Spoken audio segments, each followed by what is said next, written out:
Hi అండి, welcome back to our channel Deepyani vlogs. నేను మీ కళ్యాణి. ఈరోజు నేను మీ ముందుకు వచ్చాను మరొక రెసిపీతో, క్యాప్సికమ్ టొమాటో కర్రీ అండి.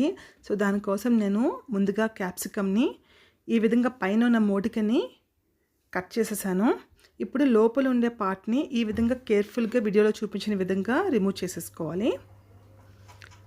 దాని తర్వాత దాన్ని చిన్న చిన్న ముక్కలుగా కట్ చేసుకోవాలండి. ఈ విధంగా నేను క్యాప్సికమ్ని, టొమాటోని, అలాగే ఉల్లిపాయలు కూడా కట్ చేసుకొని పక్కన పెట్టినాను కర్రీ ప్రిపరేషన్ కోసము.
ఈ విధంగా మనము ముందుగా క్యాప్సికమ్, టొమాటోలు, అలాగే ఉల్లిపాయలను కూడా చిన్న చిన్న ముక్కల కింద కట్ చేసి రెడీగా ఉంచుకున్నానండి.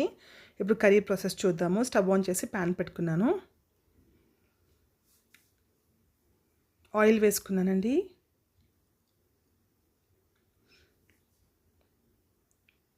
ఆయిల్ హీట్ అయిన తర్వాత మనం ముందుగా కట్ చేసి పెట్టుకున్న ఉల్లిపాయ ముక్కలను అయితే ఇందులో వేసుకుంటున్నాను.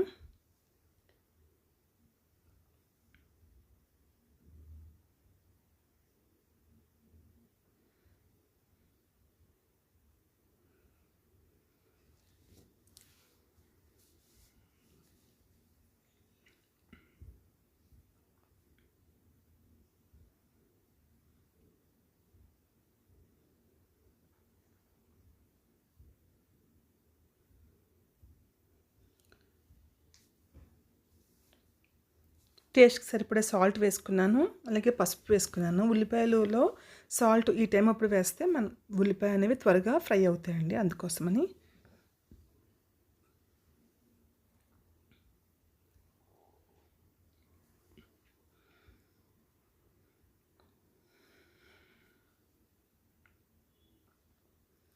ఇప్పుడు ఒక 1/2 టేబుల్ స్పూన్ అల్లం వెల్లుల్లి పేస్ట్ వేసుకున్నాను. ఈ అల్లం వెల్లుల్లి పచ్చివాసన పోయేదాకా వేయించుకోవాలండి.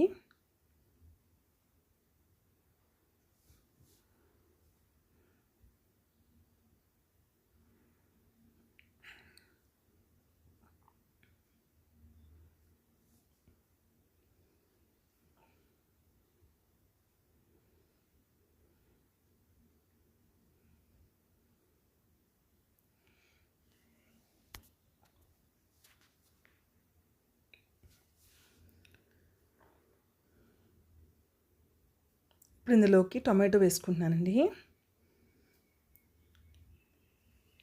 చిన్న చిన్న ముక్కల కింద కట్ చేసిన టొమాటో వేసుకున్నాను. వేసుకొని ఇప్పుడు వీటిని బాగా ఫ్రై చేసుకున్నాను. ఆయిల్ పైకి తేలే వరకు ఈ టొమాటోలను అయితే బాగా ఫ్రై చేసుకోవాలి.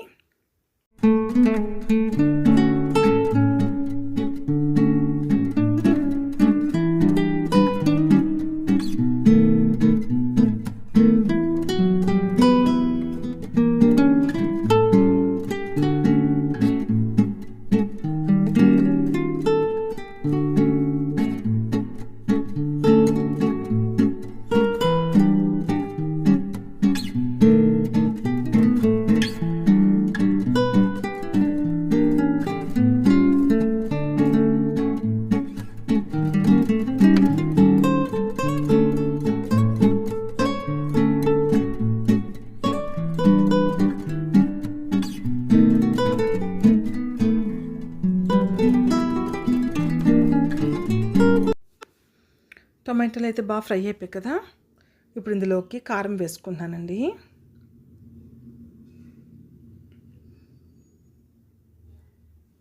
కారం మీకు ఎంత సరిపోతుందో దాన్ని బట్టి వేసుకోండి. అలాగే ఇక్కడ నేను ధనియాల పొడి వేసుకున్నాను.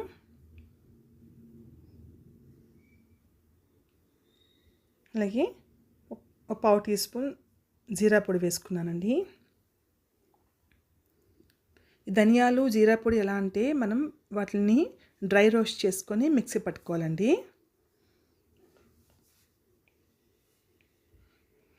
సో ఈ విధంగా ధనియాల పొడి, జీలకర్ర పొడి, అలాగే కారం వేసుకొని కొంచెం వేగనిచ్చాక ఇప్పుడు ఇందులోకి చిన్నగా కట్ చేసి పెట్టుకున్న క్యాప్సికమ్ని వేసుకున్నాను. వేసుకొని బాగా లో ఫ్లేమ్లో ఉంచి వీటిని మిక్స్ చేసుకోవాలండి.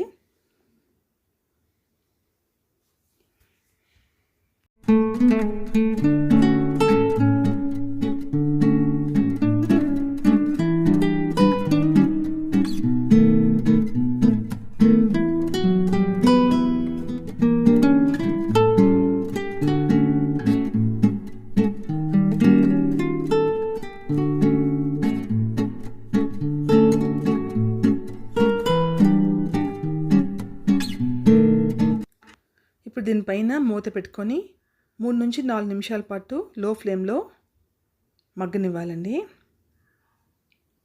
మధ్య మధ్యలో మూత తీసుకొని కలుపుకోవాలి, ముక్కలు మాడిపోకుండా.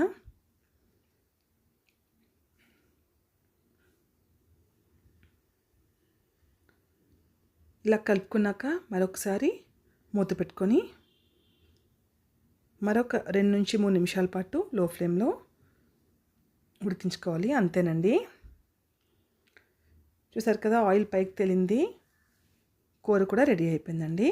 సో దీనిపైన ఫైనల్గా కొంచెం కొత్తిమీర జల్లుకొని దించేసుకోవడమే. ఈ కూరని మనం అన్నంలో కలుపుకొని డైరెక్ట్గా తినేయవచ్చు. చాలా టేస్టీగా ఉంటుంది.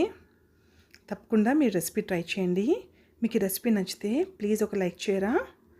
అలాగే మన ఛానల్ని ఎవరైనా కొత్తగా చూసేవాళ్ళు ఉంటే ఛానల్ని సబ్స్క్రైబ్ చేసుకోండి. ఇంతవరకు వీడియో వాచ్ చేసినందుకు thank you so much. Take care, bye, love you all.